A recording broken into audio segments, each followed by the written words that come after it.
the idea that in 2017, that the federal government, emanating from this committee, borrowed $2.3 trillion for that tax cut? The belief is that everyone on the Democratic side voted for the biggest blowout for the deficit in history, and that we are suffering from that.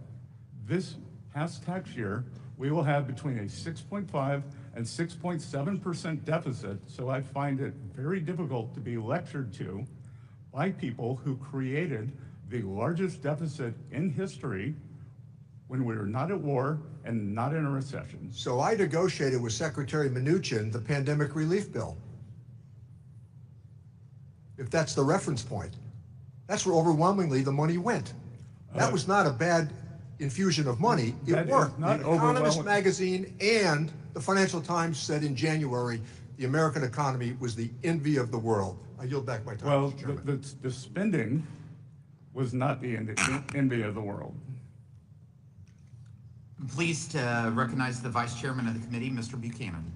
Mr. Secretary, thank you for being here today. There's no doubt that your knowledge of finance and global markets bring a unique and welcome perspective to the Treasury, and this country is fortunate to have your leadership. Since coming to Congress, I've seen administrations from both parties, I'll say that up front, in terms of what's happened with the debt deficit.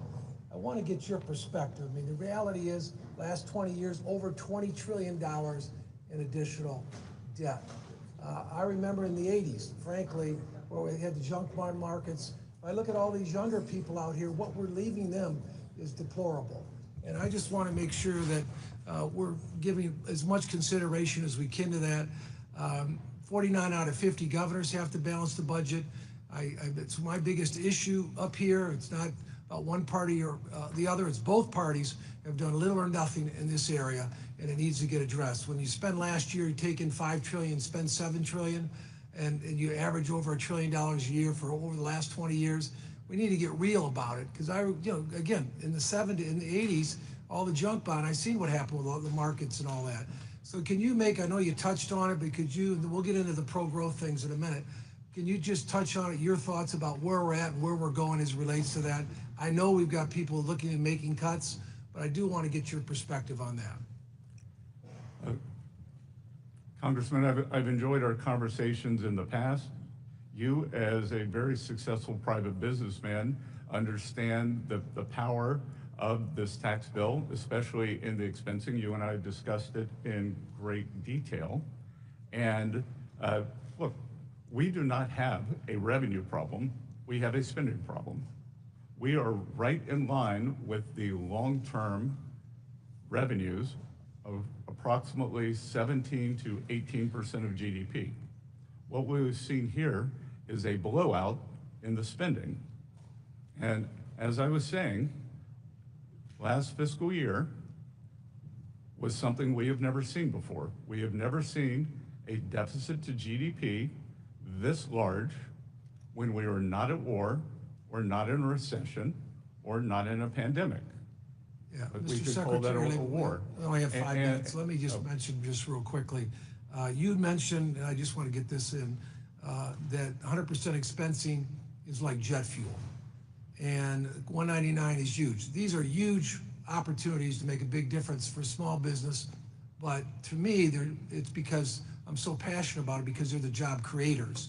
So can you comment on that, your thoughts in terms of 199A and 100% expensing? Congressman, I'll very quickly comment on two things. It is the 100% expensing that is powerful, and we are adding not only expensing for equipment, as in President Trump's first term, we are adding 100% for factory structures. So if you want to build your factory here in the U.S., we want it to be tax efficient. We want you to have regulatory certainty.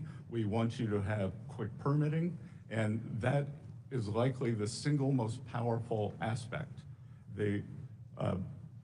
As the ranking member discussed, on the 400,000 level, that unfortunately is a disaster for small business in the 199. Most small businesses are pass-through entities, and those small businesses are substantially above that 400,000 threshold. Yeah, let me just add, just a closing point. I do want to make on the whole thing of full expensing, it's probably the most powerful tool, whether you're buying or selling. Someone that's been in business for 40 years or so, I can tell you firsthand, it's a powerful tool. It's a job-creating tool. I do want to have you comment the other thing on making, I'd say in Florida, I was chairman of the Florida Chamber, one of the big issues there is about making the tax, whatever we do on taxes, making it permanent, so they got more certainty, they can do planning and investing in terms of going forward. Do you want to add anything to that? Yes, sir. I was with a group of business leaders earlier this week, and they were telling me that they are, in fact, holding back on CapEx because they need for the tax bill to pass so that they will have certainty that the 100% expensing will come back. I think that we will see a sharp upward break in terms of CapEx as soon as we pass the One Big Beautiful Bill. Thank you, and thanks for your leadership. We're excited you're here today. Thank you. Thank you, Mr. Doggett. Thank you. If beauty is in the eye of the beholder, certainly I can understand, Mr. Secretary, why you and the members of the Trump cabinet are so enthusiastic about this beautiful bill. It gives so much to those at the top, and of course Trump appointees are not just in the top 1%, but the top 1,000th of 1%. I applaud your personal success, but isn't it true that for you and for a number of cabinet members and other Trump appointees, simply not having your taxes restored to the level that existed when President Bush and President Obama were in office at 39.6% will provide you very substantial personal benefit? Yes or no? That is not a yes or no question, sir. All right, if you can't answer it. As many people Thank you, reclaiming my time. If you can't answer, have different tax reclaiming my arrangements. time, please, sir. And it is shown. Mr. Chairman, that I don't want my time taken if the witness will not yield. I would recommend, Mr. Doggett, that if you asked a question, at least allow them to answer. You can recommend it, but you're taking my time from your him time is answering the moving, questions. so Continue. use it. Let me say, I understand you can't answer that with a yes or no. I'm concerned about the weaponization of the Internal Revenue Tax Code by the President and your role in it. Section 7217 of the Internal Revenue Code makes it unlawful for the President and his partners like you requesting IRS to conduct or terminate an audit or other investigation of a particular taxpayer. Section 6103, as you're familiar, protects taxpayer privacy. Yet in violation of both, the President began threatening Harvard in April, and on May 2nd, he declared, we're going to be taking away Harvard's tax-exempt status. It's what they deserve. And you've been part of the we when you said on May 23rd that you publicly declared that you were moving forward on this, that there were a substantial number of rules that Harvard may have violated. Can you tell me, yes or no, whether you can pledge to avoid any interference in IRS audits or investigations of particular taxpayers? And if you can't answer that yes or no, just say so, and then I'll move on to the next question. Sir, that is without question that I will follow the law. All right, sir. Can you tell us whether, yes or no, you can report back to this committee in 30 days after investigating to assure us that there have not been any requests by the President, any political appointee, or any family member of the President to direct or influence the audit or termination of an audit or investigation of any taxpayer or entity? Well, Congressman, as you said, this is all private matters, so it would be out of line for me to report back on any of this. But I can assure you that I will follow the law and all proper procedures. Thank you. I'm just asking you whether you can report back in 30 days whether there has been any attempt, I'm not asking for the specifics of who was involved, by the President or any of the other people I mentioned, to influence or direct any audit or investigation of a taxpayer. Can you do that, sir? Well, I can report right here. I am not in the habit of repeating private conversations, but the President and I have never had a conversation on Harvard's tax status. So I will report that right here. We don't need 30 days. I'm not asking just about Harvard. If they can pick on Harvard, they can pick on anyone. And I'm just asking for a simple report on whether there have been any efforts of that, whether from the President or one of his associates, and it would seem to me that would be easy to do. But let me move also to the question of privacy as it relates to data sharing. Do you agree that there is no authorization for the IRS to share tax data broadly with DOJ or federal agencies for the general purpose of data consolidation? Section 6103 protects taxpayers' information. We have followed all proper procedures, and including in terms of the data sharing with the Department of Homeland Security, we are allowed to share taxpayers' information for those taxpayers who are believed to be criminals or have committed a crime. I'm asking you about DOJ and its apparent effort to have an omnibus information sharing agreement with agencies. Do you agree that you cannot share taxpayer data without statutory authorization from this Congress, and you don't have any for that purpose? We will follow the direction of the regulations and the court, sir. Are you sharing any taxpayer information with DOJ for this omnibus information sharing agreement where they seem to probe into the privacy of every American, consolidating it with Social Security and other private information? Or is there such sharing going on now, sir? Well, first of all, I would push back on that characterization. You can do so. And I will tell you, remains. and there seems to be a misunderstanding among many people on your side of the aisle on what DOJ is. DOJ employees. I understand you had some misunderstanding about it, and Mr. Musk yourself, but let me ask you again, just simply on the question I'm asking, are you sharing any of this data with DOJ without congressional authorization? As I said, we are following all of the laws. Thank you. I would have appreciated an answer to my question, but I will yield back since my time has expired. Mr. Smith is recognized. Thank you, Mr. Chairman, and thank you, Mr. Secretary, for sharing your time here today. And I've not been around here as long as Mr. Neal has, but I do want to bring in a bit of a historical perspective that I think is relevant. Looking back, you know, we can argue about CBO and JCT, and it's an imperfect system. And I think that's manifested itself in various hits and misses on projections, whether it goes all the way back to the original parts of the cost of Medicare that was way underestimated, or whether it was the structure of a more market-based approach with Medicare Modernization Act that precedes my time here, but actually cost a lot less than was projected. You go to the receipts, post-2017 tax action, the receipts exceeded what was projected. So we have an imperfect system, but it's what we have. And I think we need to go on that. Now, you take things a step further, and I remember the president's economic advisor, Mr. Hassett, pointing out that with COVID, yes, there was bipartisan action. I'll say that a few of those components still give me heartburn, as much as an emergency that we found ourselves in.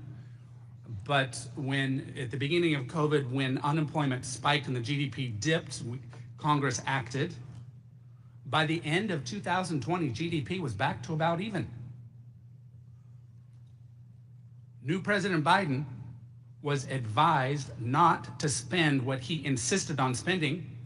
I would suggest they're probably grappling with going back to the Obama stimulus, and they think that the only mistake of the Obama stimulus, so-called, was it didn't spend enough money, rather than address the bureaucratic approach that, you know, like the joke was shovel ready, maybe wasn't what it was described to be. But we have these imperfect projection systems, and yet we've got the reality of experience. And I think this is important to note, and especially on the IRS structure and the desire to spend money on more people at the IRS, because that could generate more audits and that would generate more revenue, and then we can spend that revenue that, good grief, still wasn't enough to cover what the actual IRA costs came in and came to be. So we have to deal with these realities, and it's because they're imperfect systems that we just have to acknowledge. And that's why, Mr. Secretary, I had not heard the numbers on the IRS, and especially in these efforts most recently that we were told that if we pushed back on the number of new IRS agents and auditors, we were going to undermine the revenues, and yet a different approach that focused more on technology, because there was a willingness to focus more on technology here on this side of the dais than there was with just hiring more people that actually, even in the best of scenarios, did not come to be, thank goodness, I might add. But we are in a situation now where in 2017, we did what was right, and I'm glad that there was bipartisan support to extend a lot of what we did in 2017 that did not have bipartisan support then. Now, that didn't pass the Senate. We are where we are, and now heading into a situation where what we have at hand with this reconciliation bill is good for workers. It's good for workers. It's good for economic expansion and encouraging investment and increasing productivity so that we can grow the economy without triggering inflation.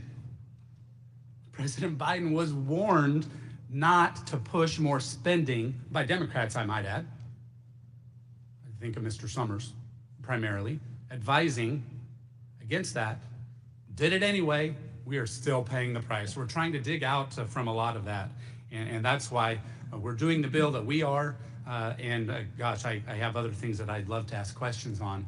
But I think it's important to realize that we need to deal with reality here. That's what we are doing. And Mr. Secretary, thank you. I look forward to further conversations, whether it's trade, whether it's IRS, whether it's various things that we need to do to get our country to a better place, realizing that the solutions are really in the private sector and triggering everything we can on our side to encourage the private sector to provide more opportunity. Thank you. I yield back. Thank you, Mr. Thompson.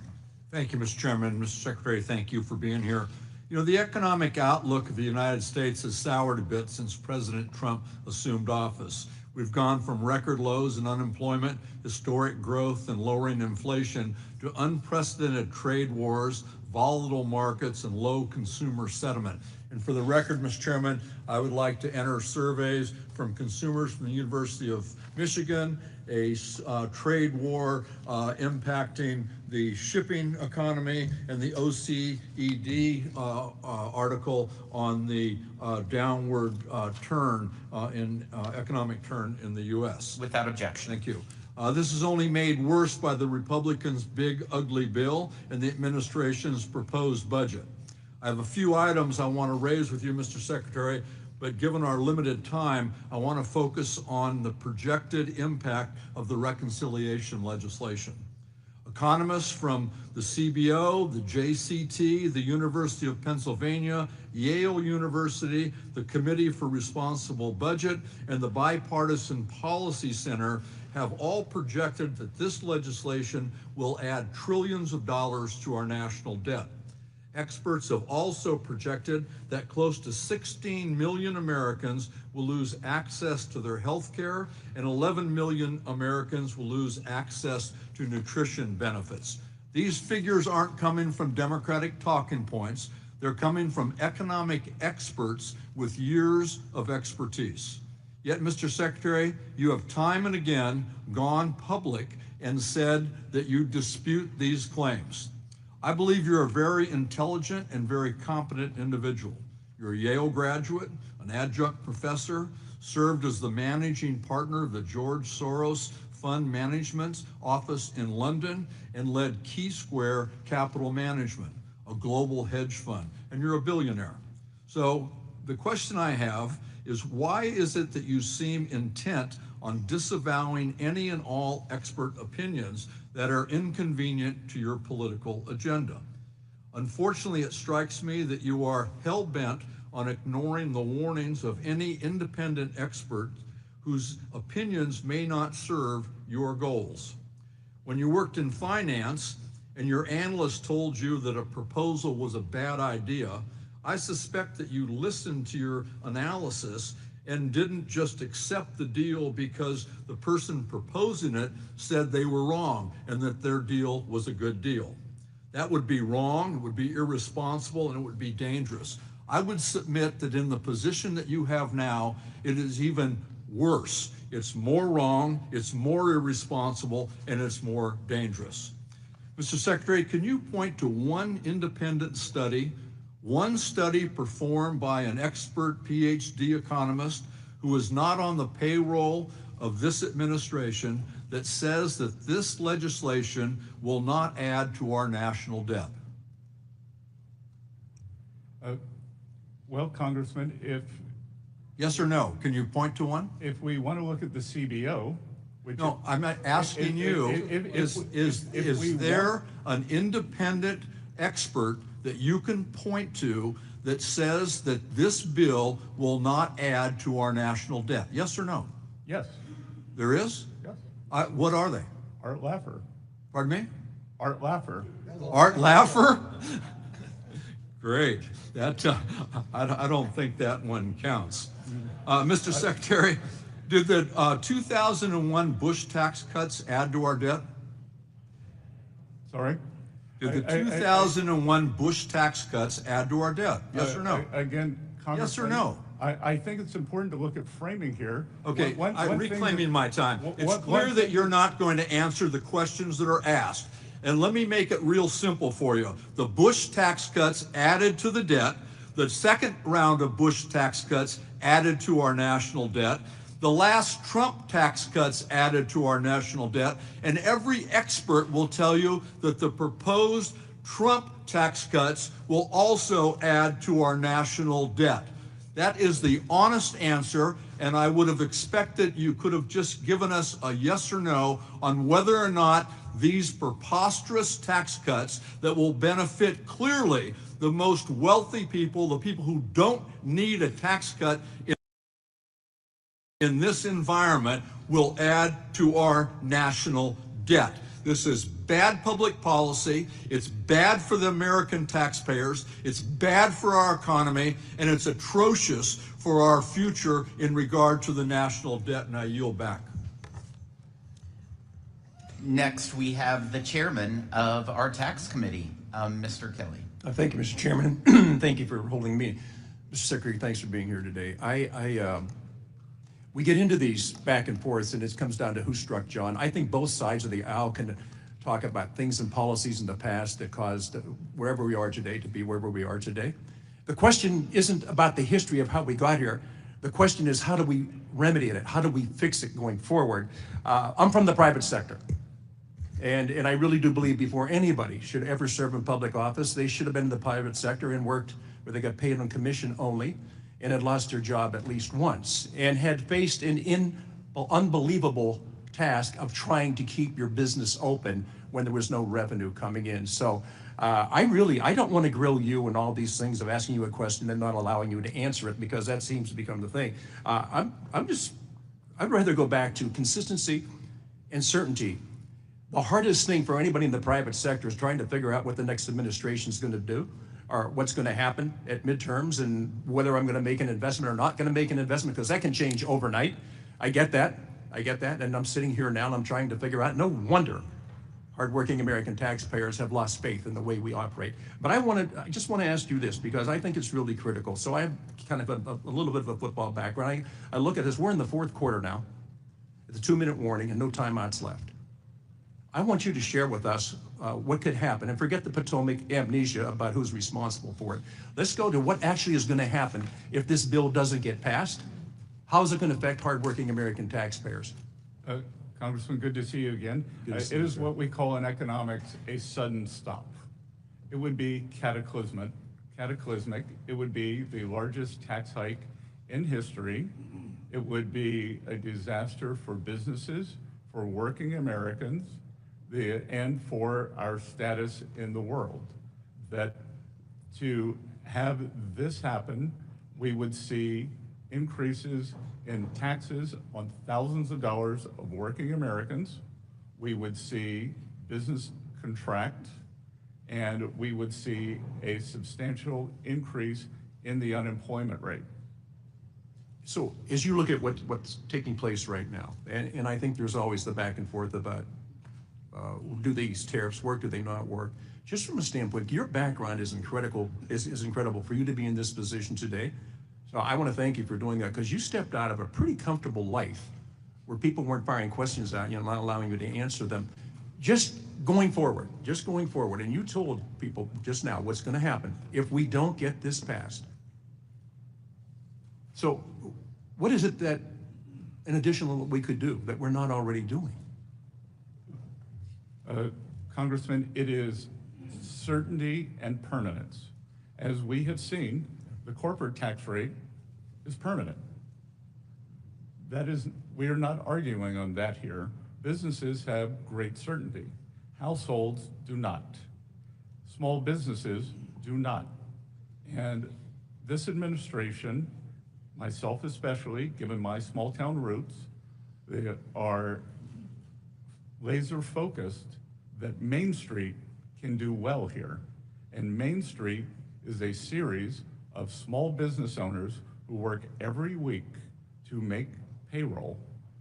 On average, 9 employees, family owned, and this would be cataclysmic for them. On the other side, having permanence, being able to invest, being able to hire more workers, being able to expand, will lead a Main Street resurgence. We will also see a manufacturing resurgence. Approximately 9% of Americans are now engaged in the manufacturing sector. History has shown us that wage growth occurs more readily in the manufacturing sector for working class Americans than in the service sector. So the combination of small business and manufacturing, along with the president's tax agenda for no tax on tips, no tax on overtime, a tax cut for seniors, and the ability to buy a new American-made car and deduct the interest, they will solve this horrendous affordability crisis. Because the way to think about it, Congressman, we are dealing with 2 things here. We are dealing with affordability, and we are dealing with inflation. Affordability is the stock of inflation, and we are working to pull that down. That can be pulled down 2 ways, through price levels or increase real wages. I think we can do both, but the real fill-up here would be increase real wages for working Americans. On the other side, we just saw yet another fantastic inflation number, much of that due to decrease in energy prices.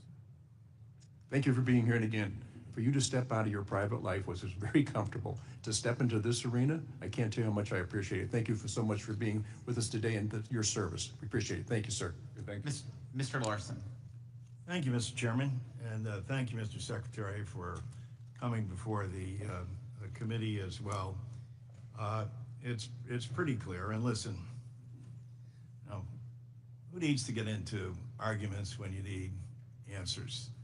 And but you can see the frustration on this side. I appreciate your loyalty to the president and understanding your responsibility, but it seems pretty clear that in the time that we're given to ask a question, et cetera, the reason that people are seeking yes and no answers is because of the time that's allotted. There's nothing to do with you personally or whatever. You're obviously very bright and intelligent. So, Mr. Secretary, would you agree that I give great credit to Representative Massey, who stood on the floor and addressed the Congress during the debate on this bill, and he never criticized the president. He never criticized a fellow Republican. What he did was address the facts, and he laid them out very clearly. Let me quote what he had to say here. This bill is a debt bomb ticking. Congress can do funny math, fantasy math if it wants, but bond investors don't. This week, they sent us a message. Moody's downgraded our credit rating, And the bond investors who buy and finance our debt demanded higher interest rates on a 10-year note, 20-year note, and 30-year note. What does this mean? Very soon, the government will be paying $16,000 in interest for paying $16,000 of interest alone per U.S. family. What are we telling them instead of taking care of that problem? We are going to give them a tax break. The frustration you hear up here, of course, is that there's denial that tax breaks don't add to the national debt. Was Moody's wrong? Was Representative Massey's assessment wrong? I can tell you that clearly Representative Massey doesn't understand the bond market, and that any 24-hour window, as he's just said, is incorrect. That I will point out that the U.S. 10-year, which I repeatedly reference, is the only major 10-year bond that has a lower yield this year. So has a lower yield today than it did on January 1st or January 20th. German yields are higher, Japanese yields are substantially higher, but U.S. 10-year yields are lower. So I'm not sure what's on Representative Massey's mind. So Massey is wrong. And Moody's was wrong too? Moody's, even the Democrats say that. What do you mean, even the Democrats? The last time that the U.S. I don't know. What do we have to do with Moody's? You know, in 2011, when the U.S. was downgraded, Larry Summers, then NEC head, called Moody's a lagging indicator. Is Moody's wrong or right? Yes or no?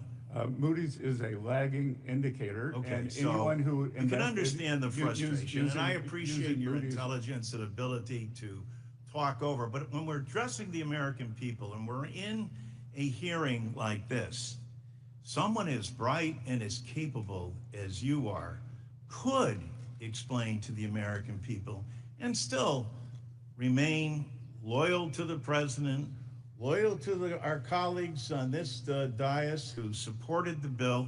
There is a strong difference of opinion.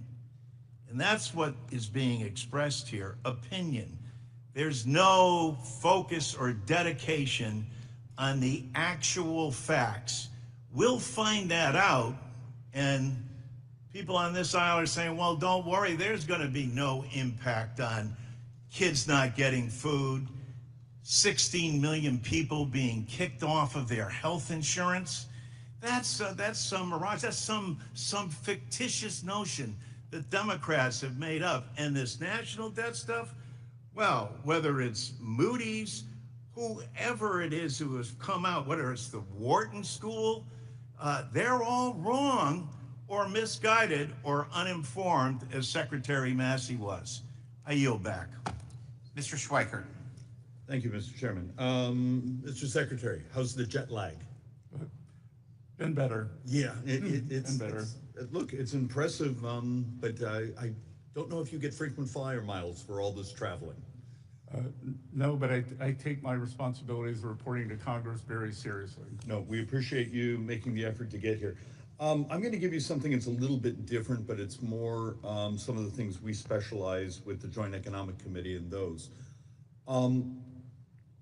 We'd like to actually engage, this is probably more technical staff, on what we can do to actually, there's things we can do policy-wise, message-wise, product-wise, in regards to moving away from notes and bills and being able to create some additional interest liquidity on the bonds, moving out in the curve.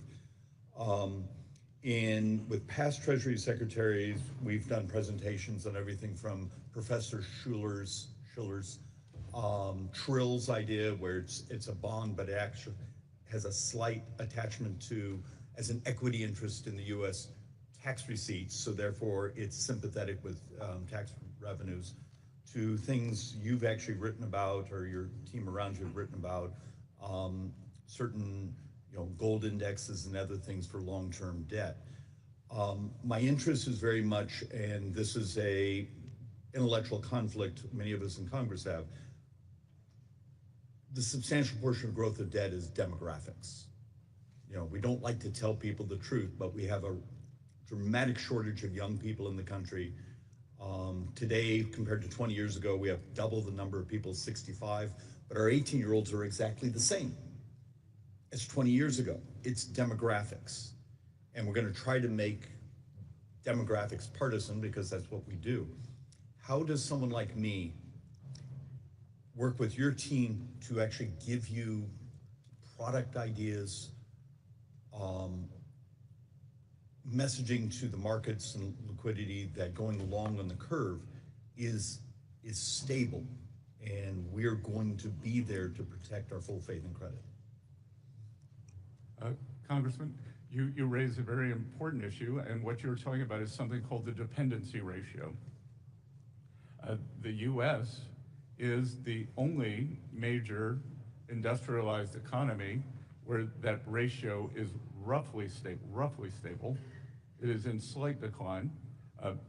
Many other economies, Italy, Japan in particular, they are seeing the dependency ratio blow out, and hence their productive capability. We would welcome the opportunity to engage with you and your staff on any ideas that you may have. Right now, we are committed to the regular cadence of Treasury issuance as it is. I would add that in my lifetime, and I can't believe, to go back to experts, we always see, it's this industrial revolution, it's that industrial revolution. I'm not sure whether we're on the fourth or fifth, but I do believe that we are on an industrial revolution, an AI revolution that may lead to a productivity breakthrough that could be very important. Mr. Secretary, you're stealing one of my speeches, but synthetic biology, AI, automation, and that's actually, it's a side conversation on reindustrialization and the actual statistical information of how much of that's going to be labor substitute by automation, and therefore we may not get the same wage growth in the academic literature, but that's going to geeking out a little bit. My great interest is, I don't believe many of us on this committee have spent enough time, whether it be a Democrat in the White House, a Republican, on debt management, and the fact we on this committee have the responsibility to work with you in Treasury to have as much stability in that model. Because today we borrow, what, about $72,000 a second? Outside the math for extraordinary measures. I haven't done it by second, but I think yeah, on a daily basis. But Congressman, I can tell you, the thing that would give us the greatest debt stability is the increasing the debt ceiling. No, because I don't disagree that is a cataclysmic outcome that we will never allow to happen. Mr. Secretary, absolutely agree. Visibility, capacity is important. But even your own numbers, in 9 years, we borrow about $100,000 a second, almost solely driven by demographics, healthcare, Medicare, and interest. I beg of you, it's hard to do in front of these microphones because it's uncomfortable to talk about, but it's math, and it's the reality of what we are as people. We need to work together to provide visibility to these debt markets. And with that, I yield back. Thank you. I now recognize Mr. Davis from Illinois. Thank you, Mr. Chairman, Mr. Secretary. Today, Secretary Bessent appears here to praise the Republican One Big Beautiful Bill. That is the most cruel, draconian, inhumane legislation that I've voted on since I've been here. Government, I seriously believe, should help people and not hurt them. I reject this bill that makes poor people poorer, sick people sicker, and hungry people hungrier. I reject this bill that rips health care from 16 million Americans, with over 498,000 Illinoisans expected to lose their health insurance, including 102,000 children and 27,000 seniors in my district alone. I reject this bill that threatens my constituent Deborah and her 2 children, whom she adopted from foster care. The picture behind me shows Deborah's children, who are medically fragile and rely solely on Medicaid for their health care. I reject this bill that will close hospitals in my district and kick people out of their nursing homes, not only in my district, but across the country, especially in urban inner city communities and rural communities for sure. I reject this bill that explodes poverty and suffering while giving wealthy trillions in tax cuts. And I reject this bill's irresponsible explosion of the deficit that triggers statutory cuts to critical programs supporting children and families.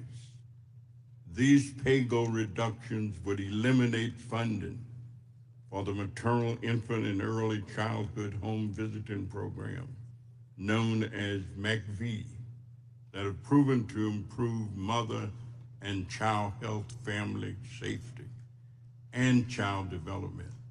It would eliminate the guaranteed funding for the Mary Lee Allen Promoting Safe and Stable Families program that we know helps prevent child maltreatment and strengthen families.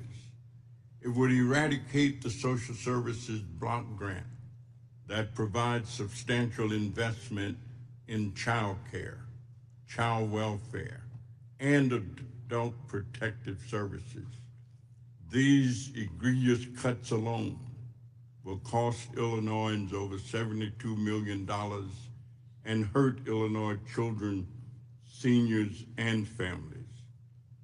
I reject this bill that gives tax cuts to the wealthy, paid for by denying and depriving low-income, poor people, senior citizens, sick people, unhealthy people, the health care, food assistance, housing assistance, and economic development opportunities that they need.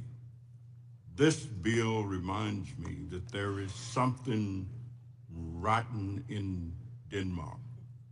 There is something wrong with the thinking that puts such a bill in front of us. This bill is actually what we call the Robin Hood in reverse. Take from the poor, take from the disabled, take from the sick, take from the hungry, and give to the wealthy. It is not good, it is immoral. I reject it, and I yield back the balance of my time. The gentleman yields back. Mr. LaHood is recognized for 5 minutes. Thank you, Mr. Chairman. Mr. Secretary, thank you for being here. Thanks for your service to our country. I would argue, Mr. Secretary, that President Trump got elected last November on 2 issues, fixing the unmitigated disaster at our southern border and fixing the economy. And obviously you play a big role in fixing the economy and working with us on that. Go back a year ago, we had high inflation, high interest rates, unaffordable energy costs, supply chain frustrations, and that factored into people going to the polls and wanting a change on the economy. And as we think about the bill that we've put together, the One Big Beautiful Bill, there's lots of things in this bill that help this economy. But fundamental to that is making permanent things like 199A, bonus depreciation, research and development tax credit, the affordable housing tax credit, unleashing American energy, all included in this bill. And I think we predicate this bill on how do we have predictability and certainty long-term in this economy. And those investments that are made by small, medium, and large companies, Whether you're a plumber in Peoria, Illinois, or you're a Fortune 100 company, you want predictability and certainty. And as been alluded to earlier, if we do nothing and this bill doesn't pass, you're going to have $4.5 trillion of tax increases. And if you think there's uncertainty in the economy now, wait until that happens. And so the other, I think, observation that's been made is there's a lot of money and resources sitting on the sidelines waiting to be invested. But we need that predictability and certainty, and I would argue we do that in this bill. I wanted to ask you if you can comment on what this bill will do to the economy and on predictability and certainty. Good, Congressman, thank you for that. And I would also like to talk about what this bill will not do to the economy. Because what we saw in the tax bill of under the Biden administration, which I believe was immoral, was rampant inflation. Rampant inflation, which is the best way to steal from working Americans. And the basket of goods and services that working Americans require had a substantially higher inflation rate than the 21% reported by the Bureau of Statistics. So in excess of 30% of purchasing power was stolen from working families. We had, in the summer of 2024, we had a record amount of food bank usage in the United States of America at the same time that the previous administration's tax bill, we had a record number of trips to Europe. And that is not an America we want. Record trips to Europe, record food bank usage. So anyone who voted for that tax bill, that was the outcome. What we are doing is trying to get back, as you said, to President Trump's private sector job growth creation. And the tax bill will incentivize private sector growth. Equally important, this administration's economic plan is a three-legged stool. It is trade, it is taxes, and it is deregulation. And what we saw under the Biden administration that created the great inflation was we saw the impetus in spending as the government flooded the zone, but we saw substantial regulatory increase, so a demand shock was met with supply constraints. What we are doing with the help of this committee and congressmen like you, we are creating a private sector demand shock that is going to be met with a deregulatory release.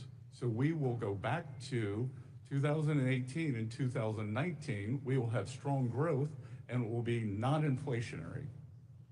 Thank you, Mr. Secretary. I yield back. Thank you. Ms. Sanchez is recognized for 5 minutes. Thank you, Mr. Chairman. Welcome, Mr. Secretary.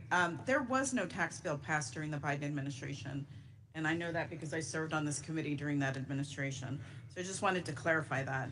And in the interest of time, because our time here is limited, I'm going to ask you to please limit your answers to yes or no questions, and I'm going to jump straight into those questions. Mr. Secretary, do you still believe that the president's tariffs are going to be a one-time price adjustment for American families?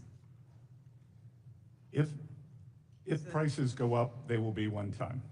Okay, well, unfortunately, you appear to be talking out of both sides of your mouth because you yourself have admitted, after conversations with Walmart, that some tariff costs are going to get passed on to consumers. And in fact, we've already seen that prices are rising on many everyday goods. No, Congresswoman, please don't interrupt me. The time is mine. The time is mine. Please don't interrupt me. I will ask you questions and I will grant you an opportunity to answer them, but please don't interrupt me during my time.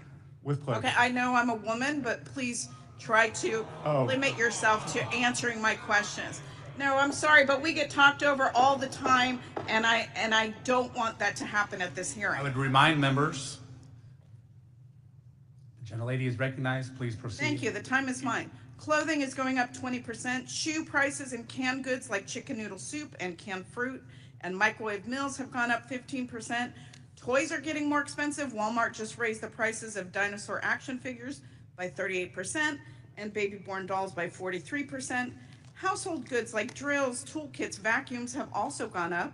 Stanley Black & Decker recently announced higher prices for all of their products, and these are just some of the products that are affected. On average, Trump's tariffs are estimated to cost households $3,000 more for the same goods than they would have last year. And that's money that could be going to... That's incorrect, and That is I'm not not sure who's incorrect. The estimated. best estimates are And the best that estimate consumers will pay $3,000 more for the same goods And that estimate is from that whom? they did last year. That estimate's from whom, I will get Congresswoman? you the estimates. Right, because But that's money that could be going to paying goods or paying rent and groceries. And it's clear that Trump's trade wars are hurting American families. Yet all we have to show for the economic pain are news reports of these flimsy trade deals. And I understand, Mr. Secretary, that you are co-leading the China trade negotiations. Do you think that China is a reliable trading partner? I think we will see. Well, pardon me for being skeptical of this administration's ability to get anything meaningful out of trade negotiations with China, because this administration is too swamped with trying to negotiate with 90 countries around the world. And to me, a poorly negotiated trade deal with China is probably not worth the paper that it's written on, because this is China's China's track record. These are facts. In the Trump administration's Phase 1 trade deal, China promised to increase purchases of U.S. goods and services by $200 billion over 2 years. Countless reports, and you yourself, have noted that China has failed to meet these purchase commitments. Those were purchase commitments that were negotiated by Trump in his first administration. They met their agreements under President Trump in 2020, and President Biden did not enforce them, and the Chinese delegation told me that they did not believe they needed to adhere to them. I'm reclaiming my time. That's incorrect. China has also not made the structural reforms that they promised Trump that they would. Many U.S. companies still reported widespread intellectual property theft and counterfeiting. So excuse me if the last attempt by the Trump administration to secure meaningful change from China doesn't exactly inspire any confidence in the current negotiations. And, you know, quite frankly, negotiating trade agreements with China requires more time and effort than this administration has given so far. And that's why I was alarmed to hear this morning that Trump said that the U.S.-China deal was done after just 2 days of talks in London. Mr. Secretary, the press release on this so-called deal looks more like a framework. Congress, who has the constitutional authority over trade, needs the details of this supposed deal. So I'm asking if you will provide this committee with the actual details of this deal, because there has been, unlike what was said earlier, there has been no consultation with our side of the aisle, at least, on the China negotiation. Will you commit to giving us the specifics of that deal, the details? The Congresswoman, I flew back at 4 a.m. this morning to be here this morning, and we are... It's a simple yes or no question. No, it is not a simple yes or no question. We are in the midst of constructing it, and back to your question, China has proven an unreliable partner in strategic... Will you commit to consulting with us on trade deal with China? Gentlewoman's time has expired. I would ask the witness to be allowed to answer that last question. Gentlewoman's time has expired. It's a yes or no question. It's very simple. Representative, I raised many of your concerns to the Chinese delegation, and it will be a longer process. The trade deal today, or last night, was for a specific goal, and it will be a much longer process. And I will note that the previous administration did nothing. But excuse me, the Mr. question Arrington was is whether now or not you recognized. would The consult gentlewoman's with time has members of expired. Congress. Mr. Arrington's time It's my time is now. now Mr. Arrington's time, 5 minutes. Mr. Secretary, thank you for your service.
based decision-making. I hope it continues to set you apart from other members of the administration. But we shouldn't be attacking the scorekeepers. I have many days when I've disagreed with the Joint Committee on Taxation. I've had many days when I've disagreed with the Congressional Budget Office. I've had many days when I've disagreed with the World Bank. But I don't suggest it's partisan. I don't suggest that they're making up the numbers. I suggest instead it's an honest disagreement. And I don't come back to the argument that they don't know what they're talking about. The math here is true.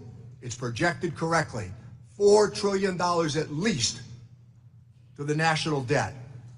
That takes us from 36 to 40, $41 trillion of debt. When the new administration took office, they said clearly that the reality of their economic policies would be there for all to see. Well, you know what? They were accurate in that statement. The American people are being left behind in a system that is rigged, and I don't use that very often. The rich right now in America do not need a tax cut. Downward pressure on wages created by a lot of different issues should be reasoned and considered here in this committee. We could find an agreement with the Republican Party on an awful lot of things if we left the position clear, as we did in the previous administration, where those under $400,000 would have tax relief, not those over $400,000. Oversight is a sacred obligation of this Congress. Republicans need to at least, from time to time, ask a few real questions of the administration before the white flag of surrender goes up to these arguments. Thank you, Mr. Chairman. Thank you. Today's sole witness is United States Secretary of the Treasury, Scott Bessent. The committee has received your written testimony, and it will be made part of the formal hearing record. Secretary Bessent, you have 5 minutes to deliver your remarks, and you may begin when you are ready. Chairman Smith, Ranking Member Neal, and members of the committee, I'm grateful to join you today. Treasury is committed to working with Congress to improve our nation's finances, create new jobs, and strengthen the economy. We look forward to coordinating with you on the President's budget, his tax priorities in the coming weeks.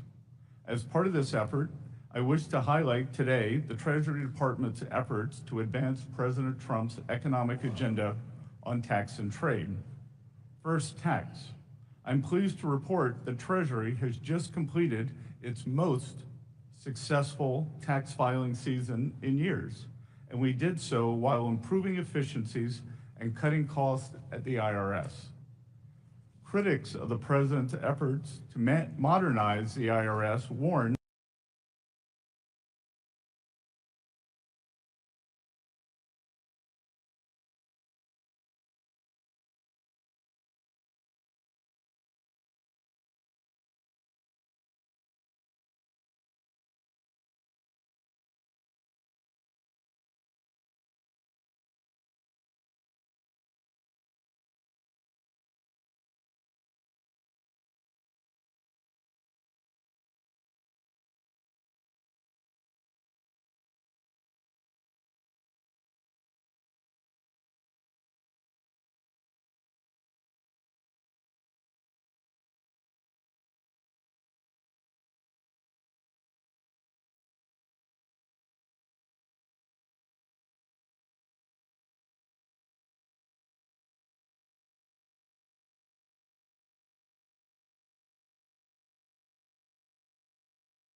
energy. After 4 years of price increases diminishing the U.S. standard of living, inflation is showing substantial improvement due to the administration's policies. Furthermore, the labor market remains strong with low unemployment and plentiful labor demand as job openings remain high. This strength has been exemplified in the recent performance of the stock market and consumer confidence data. The president's bold leadership on these issues has laid the ground for a golden age economy. With your help, we can build on that foundation to create even more prosperity and abundance for the American people. We hope you will join us in this endeavor. Thank you all, and I look forward to your questions. Thank you. We'll now proceed to the question and answer session. One of the more absurd attacks we hear from our Democrat colleagues is that the one big beautiful bill is focused on the wealthy, not the working class. I'm sure the waitress who will keep more of her hard-earned money under the no tax on tips policy, or the lineman burning the midnight oil to restore power and seeing a tax cut under the no tax on overtime policy would be surprised to learn that Democrats consider them wealthy. Secretary Bessent, whether it is those policies or the tax relief in the bill for seniors, the double child tax credit and standard deduction, or the fact that the tax burden on the truly wealthy will actually rise under this bill, how does the one big beautiful bill deliver primarily for working families? Thank you for that question, Chairman Smith. As we saw in President Trump's first term, substantial non-inflationary growth was created. Non-inflationary growth. Real wages rose, and working Americans did better. Hourly workers did better than supervisory workers. We believe that this will happen again. As you outlined, no tax on tips, no tax on overtime, tax breaks for seniors on Social Security, and the ability to deduct auto loans on new cars made in America, as was available when I bought my first car in 1978, will be restored. All of this will help working Americans overcome this horrendous affordability crisis that this administration inherited.